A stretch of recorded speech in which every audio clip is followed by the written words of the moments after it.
नमस्कार दोस्तों, मैं विजय लक्ष्मी फाउंडेशन की तरफ से राहुल गुलाटी आज आप सभी का स्वागत करता हूं, अभिनंदन करता हूं इस ऑनलाइन टॉक सीरीज में जिसका नाम है इनविजिबल वुमेन।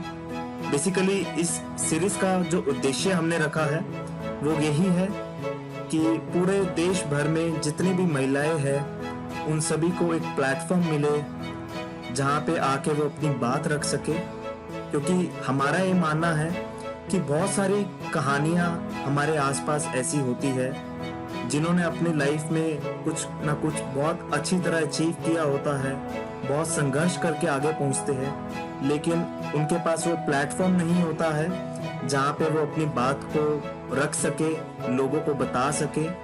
सो इसी उद्देश्य से हमने भी हमारे दिल में आया कि हम भी एक ऐसी सीरीज शुरू करते हैं जिसमें महिलाओं को हम एक प्लेटफॉर्म देंगे और जहाँ पे आके वो अपनी बात रखेंगे। सो आज के जो हमारे जो सबसे पहले गेस्ट है, मैं बहुत ही अपना सम्मान महसूस करता हूँ कि मैम ने हमारा प्रपोजल एक्सेप्ट किया है।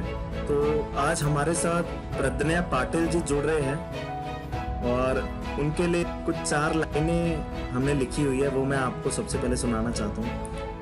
माना कि टूट गिरी हूँ, माना कि टूट कर गिरी हूँ पर फिर भी फूल हूँ, माना कि टूट कर गिरी हूँ पर फिर भी फूल हूँ, कोई आवारा पत्ती नहीं जो ठोकर मार दी हर कहीं। किसी की पूजा की थाली का शायद हिस्सा थी, किसी की पूजा की थाली का शायद हिस्सा थी, किसी के जनाजे का शायद भूला किस्सा थी।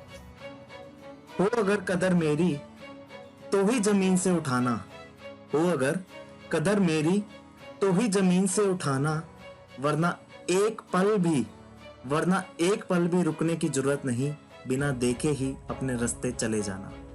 सो कुछ ऐसा ही रुतबा रखने वाले हमारे प्रज्ञा पाटिल जी आज हमें ज्वाइन कर रहे हैं। बड़ा सम्मान महसूस कर रहे हैं कि मैम ने हमारा प्रपोजल एक्सेप्ट किया। तो आइए सुनते हैं उनकी कहानी, उन्हीं की जुबानी, प्रज्ञा पाटिल जी। बहुत बहुत नमस्कार मैम, कैसे हैं आप? बहुत बढ़िया, कैसे हो? बहुत अच्छा हूँ मैम, मैं भी बहुत अच्छा हूँ मैम। आपका बहुत बहुत स्वागत है, बहुत बहुत अभिनंदन है मैम पूरी विजय लक्ष्मी फाउंडेशन की ओर से मैम। धन्यवाद जी। मैं अभी अपने दर्शकों को यही बता रहा था कि जो विजय लक्ष्मी फाउंडेशन ने ये जो सीरीज शुरू की है, जो एक बीड़ा उठाया है जेंडर इक्वालिटी पे काम करने का, उसके पीछे हमारा क्या उद्देश्य है वही मैं अपने दर्शकों को बता रहा था कि ऐसी महिलाओं को एक प्लेटफॉर्म देना जिन्होंने अपनी जिंदगी में संघर्ष करते हुए एक ऐसा मुकाम हासिल किया है जो आज कहीं लड़कियों को, कहीं लोगों को प्रेरित करती है अपनी जिंदगी में। तो हम मानते हैं कि आप भी उनमें से एक है। आपका बहुत बहुत अभिनंदन करते हैं, स्वागत करते हैं। बहुत बहुत शुक्रिया जी। तो मैम आज हम आपसे थोड़ी सी बातें करना चाहेंगे और अपने दर्शकों को भी बताना चाहेंगे आपकी जो लाइफ जर्नी रही है, किस तरह से आपने संघर्ष का सामना किया है, किस तरह से अप्स एंड डाउन्स आए आपकी जिंदगी में, क्या क्या मुसीबतों का आपको सामना करना पड़ा और आज आप किस मुकाम पे हैं, अपने दर्शकों को हम बताना चाहेंगे। तो शुरू से शुरू करते हैं मैम। थोड़ा सा मैम अपने बारे में बताइए आप। First of all my name is Pragya Patil. वैसे तो आपने करवा ही दिया है, Guinness Book of World Record holder for the longest yoga man 103 hours continuous योग, और भारतीय महिला हूँ जिसने official Guinness Book of World Record योग क्षेत्र में। और इससे भी पहले मैं एक वुमन एंटरप्रेन्योर, मेरा एक छोटा यूनिट था जहाँ पे 36 वर्कर्स काम करते रहे थे। Auto coating, fabrication and assembly. I am working in Sweden industry, switch care section में मैं काम करती थी। MSAB, लिग्रा, क्रॉम्पटन भी ये मेरे कस्टमर थे। Okay. और इससे भी पहले मैं एक ब्यूटिशियन थी। I am advance beauty technology and cosmetics science किया हुआ है मैंने। और एक ब्यूटिशियन थी, तो में ही मेरा एक ब्यूटी पार्लर था। और उससे पहले मैं एक बहुत ही सिंपल बच्चों को संभालती थी। जी इस तरह से एक छोटा सा मेरा ये जर्नी है, हाउसवाइफ अब इंटरनेशनल योग पर्सनालिटी। जी, बहुत खूब मैम, बहुत खूब। मैम मैं अपने दर्शकों को थोड़ा सा बताना चाहूँगा कि आप बचपन में, जब आपका बचपन, जैसे कि हमें पता है कि आप नासिक से बिलोंग करते हैं, तो थोड़ा सा हमारे दर्शकों को बचपन के बारे में बताइए मैम। आप अपने बचपन में किस तरह का आपने बचपन निकाला, कैसे बच्चे हुआ करते थे, शरारती हुआ करते या कैसे होते थे मैम, थोड़ा सा वो बताइए मैम। बहुत बहुत ज्यादा ही शरारती थी मैं। मेरा जन्म ही बिल्कुल एक्सीडेंट है। एक्सीडेंट इन द सेंस, मेरे मम्मी और पापा पे घूमने जा रहे थे और सडनली एक कुत्ता के पीछे लगा। पापा ने जोर से बाइक चलाने की कोशिश, सामने पेड़ पे जाके टकरा गई गाड़ी। तब मैं मेरे मम्मी के पेट, और वो एक्सीडेंट की वजह से उसको पेन शुरू हो, और उसके बाद बिफोर मीन्स 9 महीने पहले ही मेरा 8वें महीने ही मेरा जन्म हो गया। ओके। मेरे जन्म की तो यही एक अनोखी दास्तान है कि जन्म हुआ तो एक्सीडेंट के साथ हुआ। ऐसे लाइफ में बहुत सारे एक्सीडेंट गए, बट सब पॉजिटिव हुए, एक भी एक्सीडेंट नेगेटिव नहीं है। और मेरा बचपन जो है मेरे दादाजी के साथ, नाना जी के साथ गुजरा है। मैं 2-2.5 साल की थी तब से मैं उनके साथ रहती थी, और शायद उन्हीं की देन है मेरे, मुझे ये योग जो है उन्हीं की देन है। वो भगवान ओशो के साधक थे, और हमारा जो एटमॉस्फेयर था वो पूरा योगमय था। तब तो कुछ समझ में नहीं आता था कि क्या है योग और क्या ध्यान, क्या है मेडिटेशन। बट मैं दादाजी के साथ थोड़ा बहुत करती थी, जो वो कहते थे, ध्यान करो, ओंकार करो या आसन करो, घूमने चलो, नेचर के साथ अपना पूरा बाउंडिंग होना चाहिए। नेचर किस तरह से पूरे मीन्स उसका नेचर का सब सिस्टम एकदम पंक्चुअल है। सूरज टाइम पे आता है, टाइम पे जाता है, सनराइज प्रॉपर टाइम पे होता है, सनसेट प्रॉपर टाइम पे होता है। उसी तरह हमको भी निसर्ग की तरह, नेचर की तरह ही जीना चाहिए। तो ऐसा हुआ तब मुझे, जब मैं छोटी थी तो समझाते थे, सिखाते थे, तब मुझे कुछ समझ में नहीं आता था कि ये कैसे क्या हो सकता है। नेचर सूरज के जैसे हम कैसे हो सकते हैं, पेड़ पौधे के जैसे हम कैसे हो सकते हैं, पर्वतों की तरह हम कैसे हो सकते हैं। बट अब समझ में आता है, जब मैंने ये सीखा, जिंदगी से सब अनुभव लिए, तब मुझे समझ में आ रहा है कि वो जो मुझे सिखाया दादाजी ने, नाना जी ने, वो कितना महत्वपूर्ण था, और आज उसका मुझे डिफिट हो रहा है। और जी सब बच्चों की तरह ही मैं भी नॉर्मल थी वैसे तो, बहुत शरारती भी थी, बहुत बार मारपीट भी की है, बहुत मार भी खाए हैं। बट जो भी हुआ है वो मेरे लिए अब लगता है, जो भी संस्कार हुए, जो भी उस टाइम परिस्थिति भी की गई, तो उसका बेनिफिट ही मुझे लाइफ में हुआ अब भी। जी।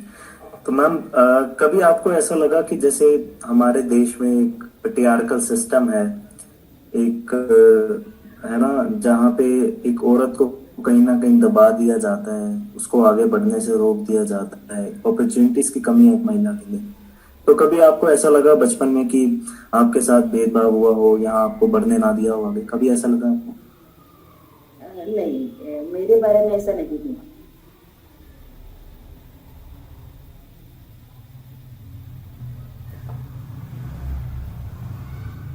मीन्स हम मेरे बार यह एक महाराष्ट्र में छोटा गांव था। अब वो डिस्ट्रिक्ट है, बट तब जब मैं छोटी थी तो गांव, वो छोटे से गांव में मैं पढ़ी बढ़ती हुई हूँ। तब उस जमाने में उन्होंने मुझे आउट ऑफ स्टेशन भेज के लिए डिस्ट्रिक्ट में, जलगांव जिले में भेजा पढ़ने के लिए।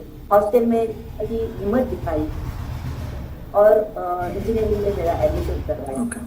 और उनका वो एक ड्रीम था कि एक मैं महिला सिविल इंजीनियर बनूं, उनका ड्रीम था। एक अच्छी व्यापारी बनूं, वो उनका ड्रीम था। वो बाद में मैंने उनका ड्रीम पूरा किया।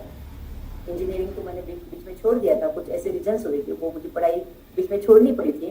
बट वो बहुत ही मॉडर्न विचार के थे और कभी भी उन्होंने ऐसा भेदभाव नहीं किया। हमारे इसमें आई एम महाराष्ट्रीय, मैं महाराष्ट्रीय हूँ, तो लड़के को बापू बोलते थे, बट मुझे हमेशा बापू बोलते थे कि तू मेरा बाप मीन्स तू मेरा लड़का है। और उसी लड़के के हिसाब से उन्होंने मुझे सिखाया, जो भी संस्कार किए उस मीन्स ऐसा कुछ भेदभाव नहीं था उनके मन में कि मैं लड़की हूँ और लड़की जैसा रहना चाहिए, ऐसा कुछ नहीं। जी, बहुत अच्छी बात है मैम, बहुत अच्छी बात है। और मेरा ये मानना है और हमारी पूरी फाउंडेशन का यही मानना है कि जिस तरह से एक लड़का बड़ा होता है उसी तरह से और शायद उससे भी ज्यादा अच्छी तरह से एक लड़की को भी बड़ा करना चाहिए, क्योंकि जब लड़की बड़ी होती है तो दूसरे और इसके लिए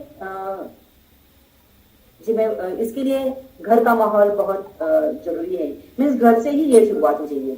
जैसे मेरे दादाजी ने घर से ही ये शुरुआत की इक्वालिटी की, उन्होंने भेदभाव नहीं किया। वही इक्वालिटी हमको घर से ही मम्मी पापा से बाद में समाज आता है। सबसे पहले तो हम घर में बड़े होते हैं, तो घर में अगर एक होती है, वही संस्कार होते हैं, वही थॉट प्रोसेस होती है, तो अपने आप धीरे धीरे जब हम बाहर निकलते हैं तो उसी हिसाब से हमारा सब प्रेजेंटेशन वो सब उसी हिसाब से होता है कि उसमें हमको कुछ डर नहीं लगता है कि मैं लड़की हूँ या ऐसा कुछ। जी जी, ठीक है मैम।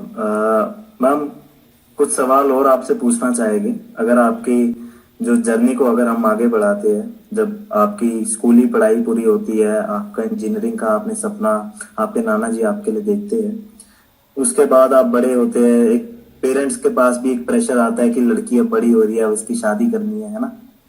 तो हमें जैसे कि पता है कि आपकी लव मैरिज हुई है और जो कि आगे जाके सक्सेस नहीं हुई है, तो थोड़ा उसके बारे में भी बताइए क्या। और उसी की वजह से मेरी इंजीनियरिंग भी छूटी। जी, थोड़ा सा मैम उसके बारे में बताइए। लव मैरिज की वजह से ही, उस लव मैरिज से ही मेरी इंजीनियरिंग छूटी, क्योंकि हम एक ही कॉलेज में थे। फर्स्ट ईयर में थी और वो लास्ट ईयर में थे, फिर में हमारी पहचान हुई और फिर आगे जाके हमने शादी करने प्लान किया और शादी की। बट वो जो थी इंटरकास्ट थी, मैं दर्जी हूँ मायके से, और मेरे पति जो है वो मराठा पाटिल, यहाँ पे जो बहुत ही प्रतिष्ठित समाज पैदा है उस समाज से थे। तो थोड़ा अपोज था, दोनों परिवारों का अपोज था कि नहीं ये नहीं हो सकता। और थोड़ा हमारा फाइनेंशियल स्टेटस में भी बहुत ज्यादा तफावत थी। मेरे हस्बैंड थे वो बहुत ज्यादा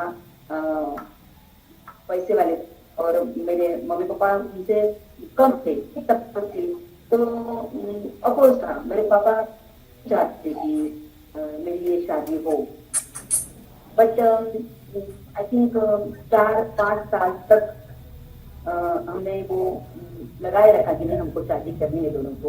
और 4-5 साल के बाद फिर थोड़े मम्मी पापा राजी हुए और बाद में हमारी शादी हुई। ठीक है। और फिर शादी के बाद तब जो मेरा एजुकेशन छूट गया था, मुझे इंजीनियरिंग से निकाल लिया गया और फिर मैंने 11th-12th एडमिशन लिया, PhD में एडमिशन लिया। वो भी मेरा पूरा नहीं हुआ, जब मेरी हुई तब वो भी मेरा आधा ही रह गया। फिर जब मेरी शादी हुई तो मैं फिर 12वीं तक की पढ़ी हुई थी। और आज मैं उसके बाद मैंने BCom किया। आफ्टर शादी के बाद MBA किया इन प्रोडक्शन, MA किया इन योग शास्त्र, हो जाएगा मेरा योग शास्त्र में। शादी के बाद का ये पूरा ट्रैवलिंग है मेरा। शादी के बाद से भी आगे का ट्रैवलिंग है, जैसे मुझे कुछ नहीं उसमें वो आ जाएगा। ओके तो मैम आपको कब ऐसा लगने लगा कि अभी जो आपका रिश्ता है अपने हस्बैंड के साथ वो सही नहीं है या फिर वो ट्रैक पे नहीं चल रहा है? क्या आपको क्या महसूस होने लगा था मैम उस समय? लगभग 17 साल तक हमारी शादी बनी रही। मीन्स कॉम्प्रोमाइज ही था वो। एक्चुअली क्या हुआ, लव मैरिज थी हमारी, बट जो मेरे हस्बैंड ने मेरे साथ किया वो शायद अच्छा नहीं किया। मुझे आज भी बहुत दुख होता और आज भी इस क्वेश्चन का मुझे आंसर नहीं मिला कि ऐसा उन्होंने क्यों किया। उनके लाइफ में मेरे अलावा कोई और फीमेल थी और जो मुझे फिर जैसे मुझे पता चला तो वो मुझे अच्छा नहीं लगा। कहीं कभी मुझे मुझे हर्ट हुआ कि अगर इन्होंने लव मैरिज किया है, अगर इन्होंने मुझसे प्यार किया है, कोई चीज अगर हम जिसे चाहते हैं, चीज भी हम अगर चाहते हैं तो उसको संभाल के रखते हैं। मैं तो एक जीती जागती इंसान हूँ और इन्होंने इस तरह से मेरे साथ दुर्व्यवहार क्यों किया, मेरी जगह किसी और को कैसे दे सकते हैं। और वो बात मैं सह नहीं पाई। और उसी दिन जिस दिन मुझे ये सब पता चला, उसी दिन से मेरे मन में दुख तो हुआ ही, बट मुझे गुस्सा भी आने लगा। और फिर वो जो हमारा रिलेशन था वो धीरे धीरे टूटता गया, टूटता गया, टूटता गया। और एक दिन ऐसा आया कि पूरे दो टुकड़े हो गए। जी। और तब तक मैम अगर मैं गलत वो वो वो दिन मेरे लिए सबसे भयानक दिन थी। जिस दिन मुझे ये पता चला वो तो मेरी लाइफ का बहुत ही दर्दनाक और भयानक दिन था। उस दिन मैंने सुसाइड करने की कोशिश की थी जिस दिन मुझे पता चला। बट जो मेरे नेबर्स थे, मैंने केरोसिन खुद के ऊपर डाल दिया था। और अभी बस बंद करूंगी ही कि एक नेबर को स्मेल आई कि कुछ देर आ रही, ज्यादा केरोसिन की, और हमारे घर से आ रही है। तो उन्होंने दरवाजे को नॉक करके जोर जोर से दरवाजा खोलने के लिए मेरे हस्बैंड को मजबूर किया। और जब उन्होंने दरवाजा खोला तो उन्होंने देखा कि मैंने पूरा केरोसिन डाला हुआ है शरीर को और मैं कोशिश कर रही हूँ खुद को जलाने की। तो उन्होंने पटाख से मुझे पकड़ दिया और जिस कंडीशन में मैं थी उसी कंडीशन में उन्होंने मुझे अपने और लाके बिठा दिया और बोला कि मेरे जो ससुर थे, मेरी सास थी, उन लोगों को उन्होंने कॉल किया, मेरी ननद थी, उन लोगों को कॉल किया कि आप जितना जल्दी हो सके यहाँ पे आ जाओ, यहाँ की परिस्थिति बहुत ज्यादा ही गंभीर है, आपको तुरंत यहाँ आना चाहिए। और वो मेरे नेबर जो थे, ताई बोलते थे हम उनको, बड़ी थी वो ताई पूरी रात हमारे घर में बैठी हुई। मुझे जो कंडीशन में मैं थी, केरोसिन साथ मेरे पूरे कपड़े भिगे हुए थे, उसी कंडीशन में उन्होंने मुझे बिठा के रखा पूरी रात। और जब मेरे सास मेरे ससुर आए तब उन्होंने मुझे हैंडल किया उनको और बोला कि अब तो कपड़े बदल सकते, मुझे इनको दिखाना था कि ये देखो ये क्या सिचुएशन है और आपको इसमें कुछ तो करना चाहिए। तब तक मेरे पूरे शरीर पे बबल्स आ चुके थे, एलर्जी आ चुकी थी और मेरा पूरा रेड शरीर होता था बहुत और पेन हो रहा था। बट फिर उसके बाद हमारा बहुत सारा झगड़ा हुआ। तो मैंने मेरी बात की एक्सप्रेस चीज की कि ये मैं नहीं सह पाऊंगी, मुझे नहीं रहना है इस बंदे के साथ, इसने मुझे बहुत ज्यादा ही हर्ट किया है। बट मेरी सास जो थी वो मुझे बहुत प्यार करती, आज बहुत प्यार करती है। मेरे और मेरे सास के रिलेशन बहुत ही ज्यादा अच्छे थे। उन्होंने मुझे मेरे पे दरख्वास्त लिख मांगी थी, करके जोड़िए की फैलाई और बोला कि नहीं प्रज्ञा, ये डिसीजन तेरा रॉन्ग है, इस तरह से तुझे डिसीजन नहीं लेना चाहिए क्योंकि तो दो छोटे छोटे बच्चे हैं, उनको तो तेरा एजुकेशन नहीं है, क्या करेगी, कैसे करेगी। और फिर वहां पे मैंने उनको बोला कि ठीक है, मैं आपका सम्मान रखती हूँ, मैं यहाँ पे इनके साथ रहूंगी, बट मैं इनकी बीवी बन के नहीं रहूंगी, मैं इन दो बच्चों की माँ बन के रहूंगी, मैं आपकी बहू बन के रहूंगी, बट आदमी की बीवी में इसने मुझ पर बीवी का हक कभी नहीं दिखाया। और फिर उस तरह से हमारा शुरू हुआ एक अलग तरीके से जर्नी अगेन लाइफ का। तो मतलब आप उन्हीं के साथ रहे, उनके घर में ही रहे, लेकिन आप जो आपके उन्हीं के साथ रही, मुझे ही घर। जी जी जी, ठीक है। हाँ, तब उन्हीं के साथ रही, आप उन्हीं के घर में रही। मैं एवरीडे में स्लीपिंग टैब लेती थी। अच्छा, स्लीपिंग टैब रोज मैं लेती थी रात को सोते समय। हाँ, क्योंकि नींद नहीं आती थी ना, पूरा दिन तो निकल जाता था काम काज में, बच्चों को संभालने में, बट रात तकलीफ होती थी कि क्यों, मीन्स बार बार यही सवाल मुझे पड़ता था कि क्यों ऐसा किया इन्होंने, मेरे से क्या गलती हुई जो मुझे इस तरह से सजा इन्होंने दी। और फिर उसकी वजह से मुझे नींद नहीं आती, तो नींद आने उसके लिए मैं टैबलेट लेती थी 0.5। ओके जी। और आपके बच्चे भी दो, जितना हमें पता है बहुत ही खूबसूरत आपके दो बच्चे हैं, एक लड़का एक लड़की है। थोड़ा सा उनके जी बारे में बताइए, वो जी क्या जी कर जी रहे हैं आजकल जी। जी। मेरा बड़ा बच्चा जो है गौरव पाटिल, वो जी। आईटी है। उसका खुद का आईटी का इंडस्ट्री है। हम्म। ऐप डिजाइनिंग में वो काम करता है। उसके यहाँ पे 15 इंजीनियर्स काम के लिए हैं। अच्छे से ओके। वो स्मार्ट सिटीज के लिए का है। वेरी और गुड। लड़की जो है वो फैशन डिजाइनर है। वो हम्म। कस्टमाइज ड्रेस डिजाइनिंग का काम करती है। बहुत बढ़िया काम करती है। दो से आउटलेट है नासिक की। दोनों बच्चे शादीशुदा, अभी शादी हो गई है उनको। ओके। तो मैम आपको, लाइक, जो भी आपने अपना किस्सा बताया कि आपके हस्बैंड के साथ थोड़ी सी अनबन रही जो भी, और आपको कभी ऐसा लगा मैम कि अगर आपको अपने हस्बैंड का साथ मिलता तो शायद आपके बच्चों की परवरिश और अच्छे से हो सकती थी, या फिर और बेटर आप कर पाते अपने बच्चों की अपब्रिंगिंग, कभी ऐसा लगा आपको? जी बिल्कुल लगा। आज भी लगता है कि अगर उन्होंने मुझे साथ दिया होता तो हम दोनों मिलकर बहुत ज्यादा अच्छा कर सकते थे। जी। मैं अकेले जो कोशिश की उसमें उनका साथ मिल जाता तो बड़ा अच्छा होता था। जी। क्योंकि एक एक साइड संभाली होती तो इसमें ज्यादा अच्छा होता था। नहीं पर आज भी मैम। बहुत लगता है ऐसा कि आज भी उस क्वेश्चन का जवाब नहीं मिला है कि क्यों।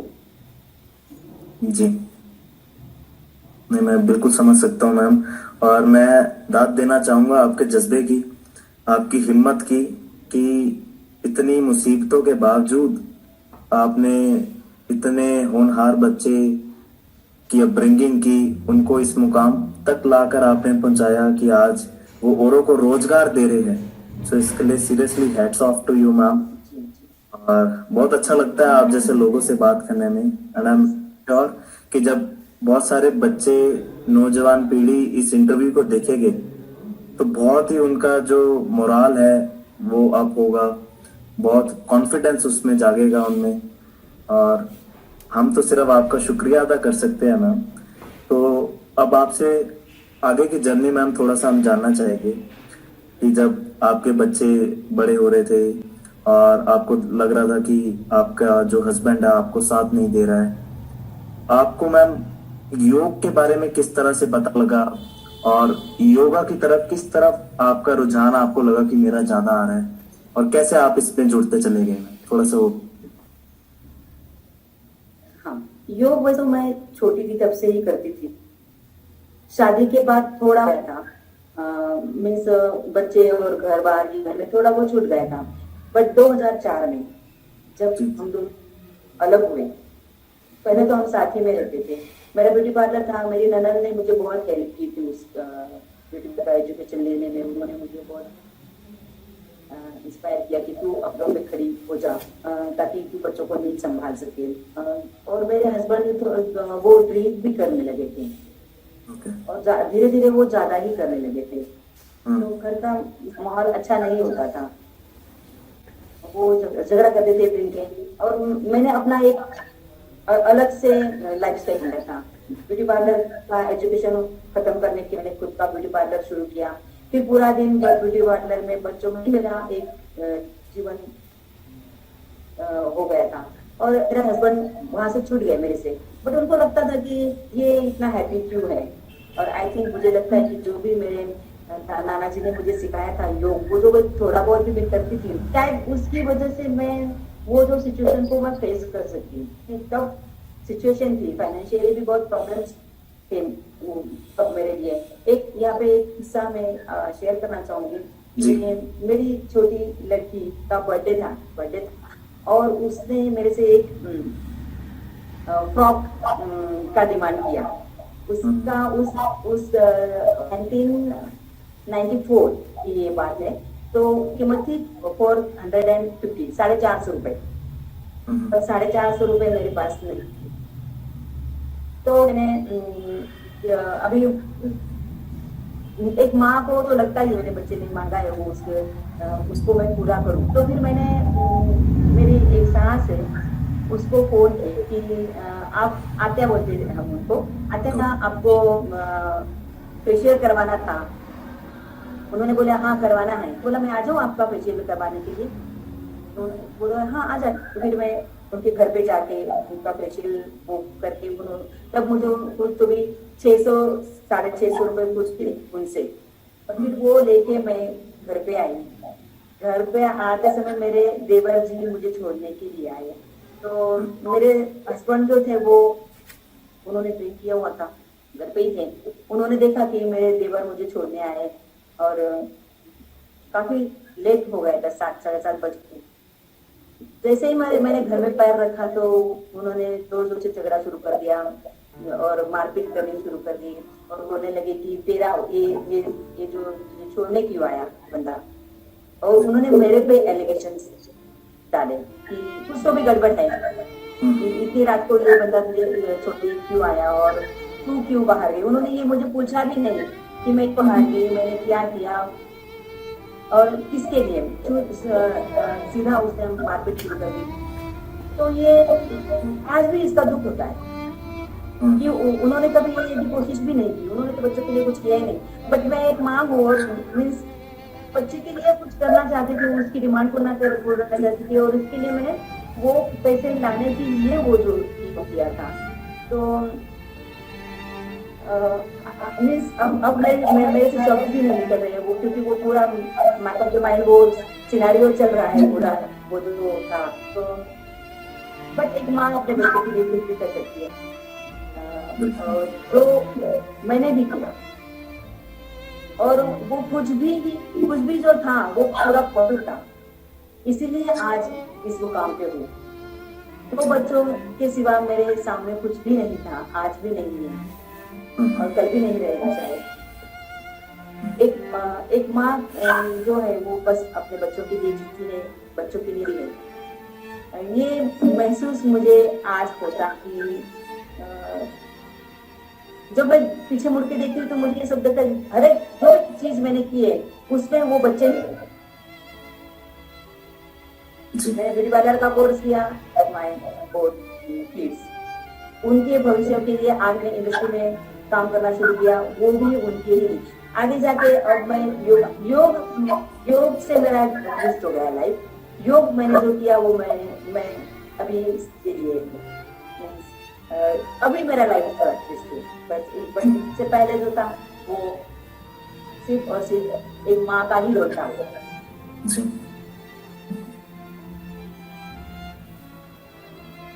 बहुत खूब मैम, बहुत खूब। ऐसी बहुत सी कहानियां हैं मैम हमारे समाज में। आप देखिए, मुझे ऐसा लगता है कि आपके इन लॉज ने आपका साथ दिया, आपने संघर्ष किया, आपने अपने बच्चों को बड़ा किया, आज वो इस मुकाम पर है कि वो औरों को रोजगार दे रहे हैं। लेकिन बहुत सी महिलाएं ऐसी हैं जो सक्षम नहीं होती है और जिनके साथ ऐसा बुरा हो जाता है। आप उन महिलाओं के लिए क्या संदेश देते हैं मैम, उनके लिए क्या कहना चाहेंगे? जी देखो, सक्षम वैसे तो महिला बॉर्न एंड बॉटम सक्षम ही होती है।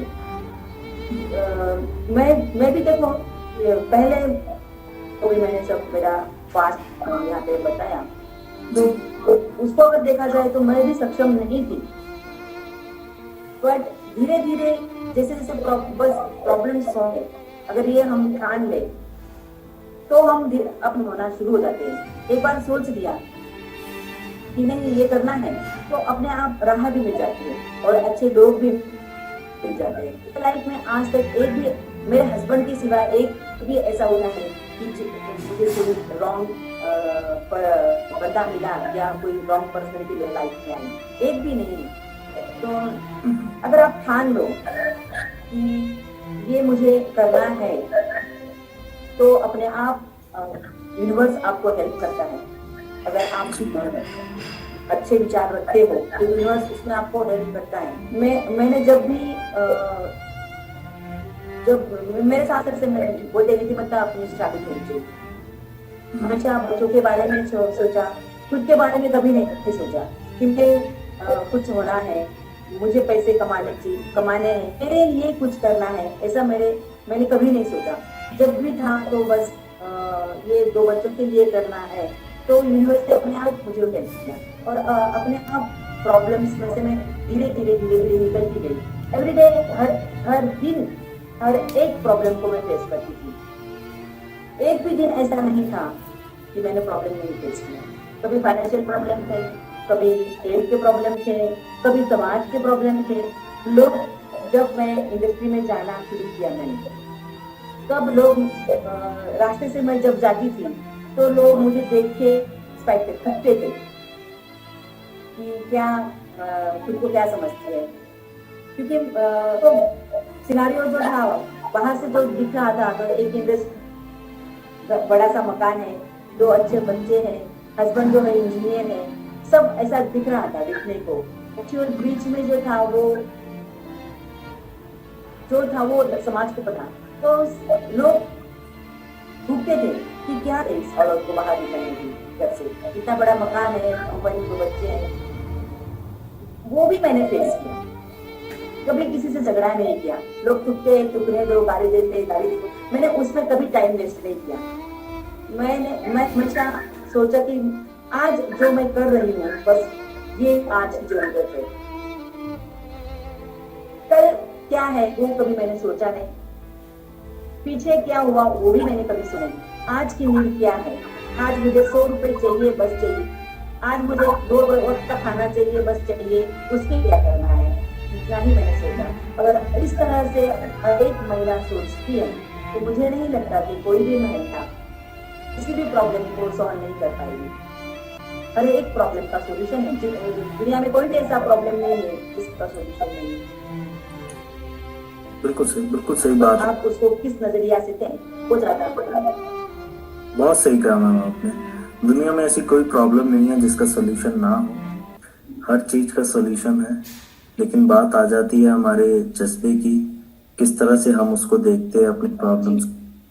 जी मैम एक बात बताइए, आपके घर में जैसे 2 बच्चे हैं, आपने अपने लड़के के बारे में बताया कि आईटी सेक्टर से जुड़े हुए हैं सर, और आप किस तरह की शिक्षा उन्हें दे रहे हैं कि जब वो समाज में आगे, जब उनकी शादी होगी या हो चुकी हो, तो किस तरह से वो अपनी वाइफ को रखे कि जो आपके साथ हुआ है वो दोबारा किसी और की बेटी के साथ ना हो। आप कैसे देखते हैं इस चीज को?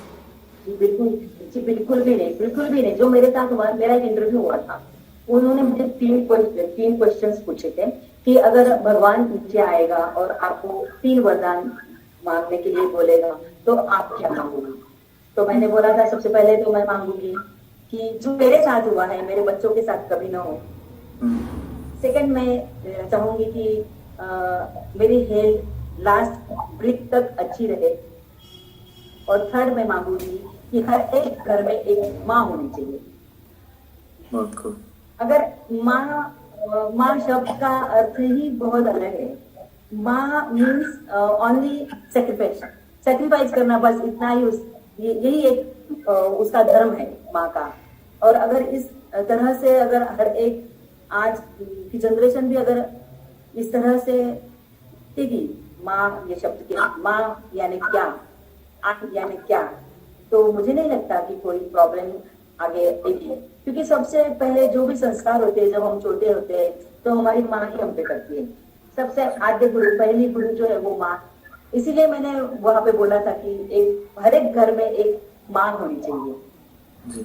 और मैं भी चाहूंगी मेरे घर में कि मेरी लड़की के लिए जो भी कोई दामाद आया है वो भी उसको वही इक्वालिटी दे। और मेरे नसीब से मेरे दामाद भी अच्छे हैं, मेरी बहू वो भी बहुत अच्छी है। और दोनों, मुझे ऐसा लगता है कि बस दोनों एक दूसरे के साथ मिलके चले। मेरे घर कभी उन पे परिस्थिति नहीं आए। एक पहिए की गाड़ी कभी नहीं होनी चाहिए, बहुत ज्यादा एनर्जी देनी पड़ती है।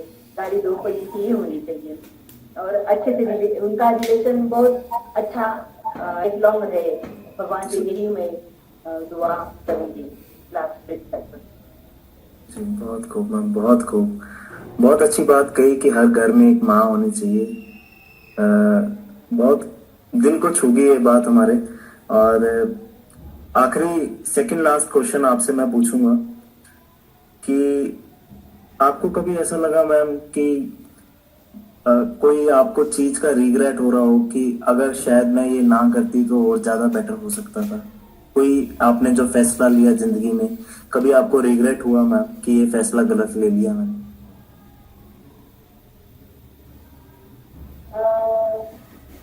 अब तो मुझे नहीं लगा कि जी।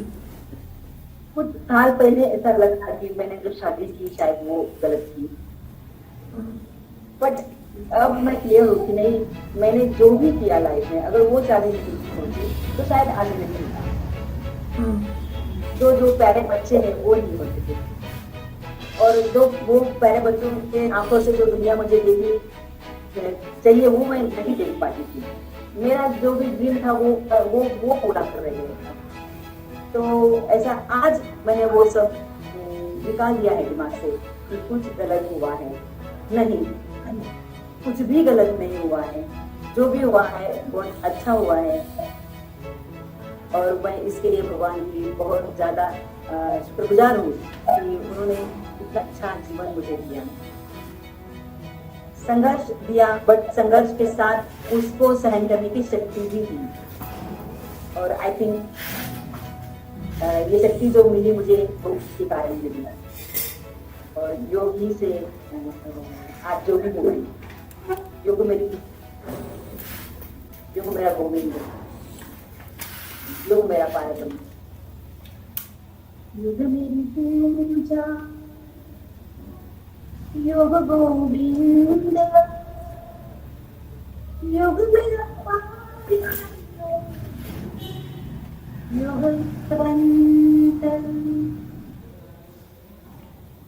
बस योग ही मेरा सब कुछ है। बहुत खूब मैम, बहुत ही खूब।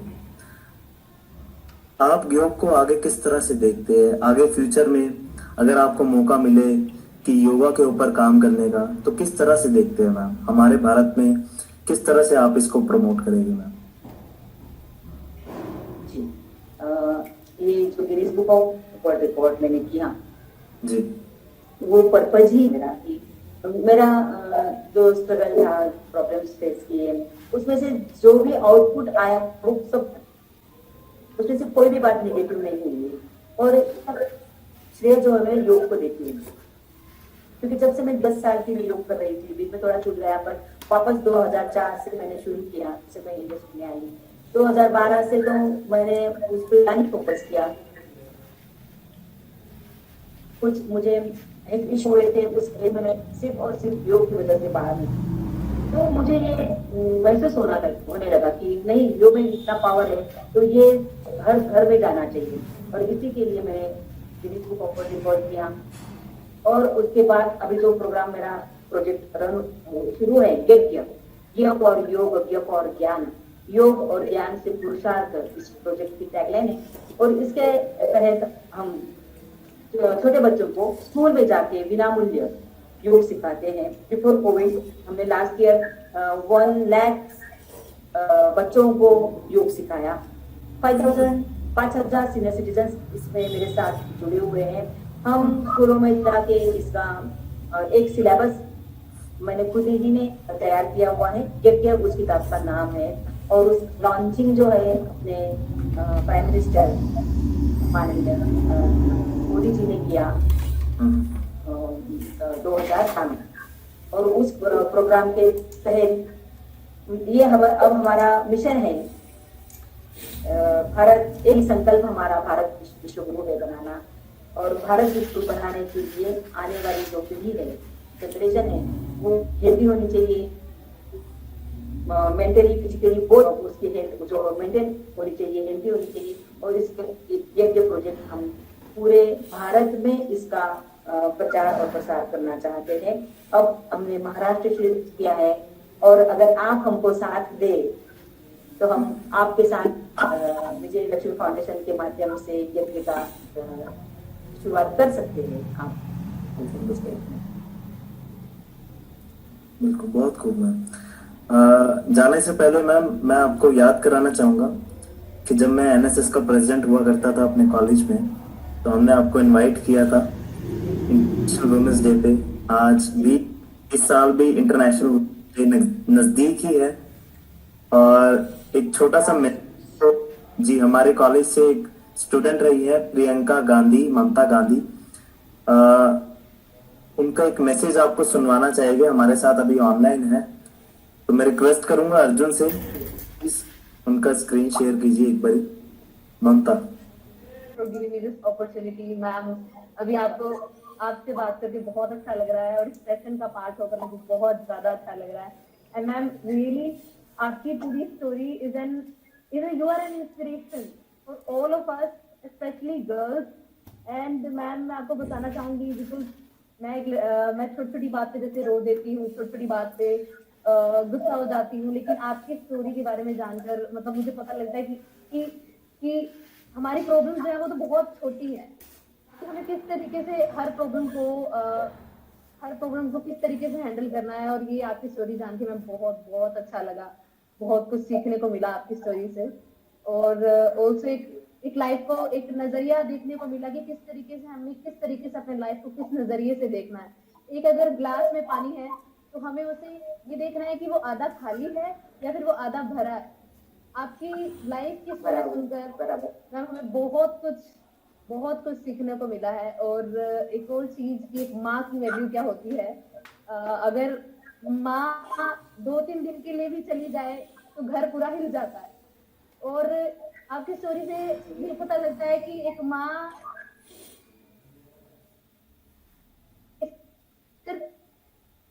It's all about sacrifices. And ये हमें बहुत कुछ सीखने को मिला है। और मैं चाहूंगी सिर्फ ये कि आप अपनी ये स्टोरी सबको सुनाते रहें और आपकी स्माइल बहुत ज्यादा अच्छी है और ऐसे ही मुस्कुराते रहें और ऐसी खुशियां अपनी स्टोरी बांटते रहें। Thank you so much ma'am, thank you so much.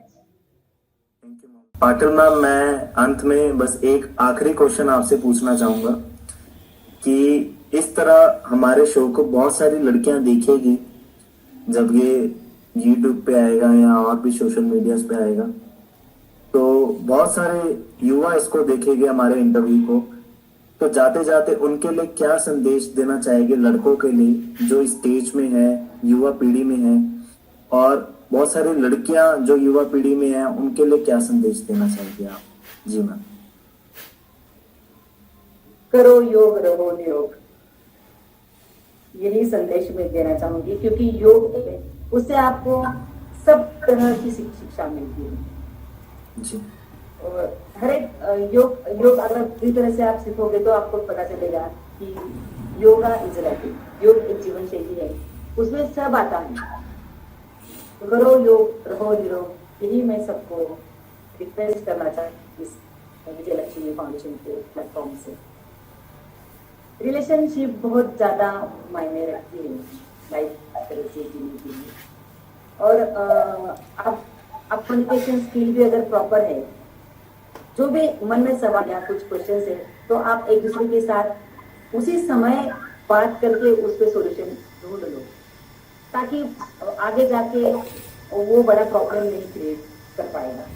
क्योंकि क्या होता है, कभी कभी हम मन में कुछ बातें रखते रखते जाते हैं और वो एक दिन बहुत बड़ा प्रॉब्लम हो जाता है। इससे ज्यादा बेटर यही है, अच्छा रिलेशन अगर आपको रखना है, फीमेल कोई भी हो, तो उसमें आपका अगर अच्छा है, कम्युनिकेशन प्रॉपर है, एक दूसरा हम सम्मान करते हैं, एक दूसरे के बारे में अगर हम पॉजिटिव थिंक करते हैं तो बहुत अच्छी तरह से हम लाइफ जी सकते हैं। और इसके एक ही पर्याय है योग। That's why योग, रहो निरोग, मन से भी, तन से भी, खुद भी। बहुत खूब मैम, बहुत ही अच्छा मैसेज आपका। और हम भी हमारे दर्शकों को मोटिवेट करेंगे, टाइमली अवेयरनेस कैंपेन्स चलाएंगे इसके ऊपर, आपको भी हमारे साथ जोड़ेंगे मैम, ताकि किस तरह से हम योगा को और आगे लेके जा सके, कैसे हम हमारे यूथ को इसमें एंगेज कर सके ज़्यादा से ज़्यादा और उन्हें एक सही ट्रैक पे लेके आ सके। और अंत में बस मैम मैं आपका शुक्रिया अदा करना चाहूँगा, हाथ जोड़ के अभिनंदन करना चाहूँगा, शुक्रिया अदा करना चाहूँगा। आपने मैं भी बहुत धन्यवाद अदा करना चाहूँगी सर जी, कीमती समय आपने हमें दिया, वो अहम बातें आपने जिंदगी की बताई हमें, जो कि शायद आज से पहले बहुत कम लोगों को पता होगी, हमारे साथ आपने साझा की। बहुत बहुत शुक्रिया। और मैं उम्मीद करता हूँ जी कि ये जो भी हमारा इंटरव्यू आज हुआ है, जो भी हमारी वार्तालाप हुई है, एक आने वाले समय में बहुत सारी युवा पीढ़ी के लिए चेंज मेकर की तरह काम करेगी, एक कैटलिस्ट की तरह काम करेगी, जो कि हमारी फाउंडेशन का टैगलाइन है, be the catalyst for change. और अंत में बस जाते जाते जी जी शुक्रिया एक बारी फिर, बहुत बहुत शुक्रिया मैम जी। बहुत बहुत धन्यवाद, आपने मुझे ये प्लेटफॉर्म उपलब्ध करके दिया। और सच में मैंने फर्स्ट टाइम ये बात शेयर की है, जो मैंने 2 उदाहरण यहाँ पे एग्जाम्पल शेयर किए, वो है मेरे फर्स्ट टाइम, इससे पहले मैंने कभी नहीं किया था, बहुत ही पर्सनल है मेरा। बट मुझे लगा कि नहीं, ये बात लोगों तक आनी चाहिए, ताकि लोग पॉजिटिव इसमें से कुछ आउटपुट निकाले। इसलिए मैंने, आपने मुझे प्लेटफॉर्म उपलब्ध करके दिया, तहे दिल से मैं आपका धन्यवाद अदा करना चाहता हूँ। बहुत बहुत शुक्रिया, बहुत बहुत शुक्रिया। Thank you so much ma'am. और आशा करता हूँ हम जल्दी मिलेंगे दोबारा। कोविड की वजह से अभी सब कुछ धीरे धीरे नॉर्मलाइज हो रहा है, गाड़ी आ रही है दोबारा ट्रैक पे। उम्मीद करता हूँ कि जल्दी से कहीं मिलेंगे भी, और सोसाइटी के लिए यूं ही काम करते रहेंगे मैम। जी जी जी बहुत बहुत शुक्रिया मैम। बहुत अच्छा काम कर रहे हो, बहुत अच्छा। Thank you.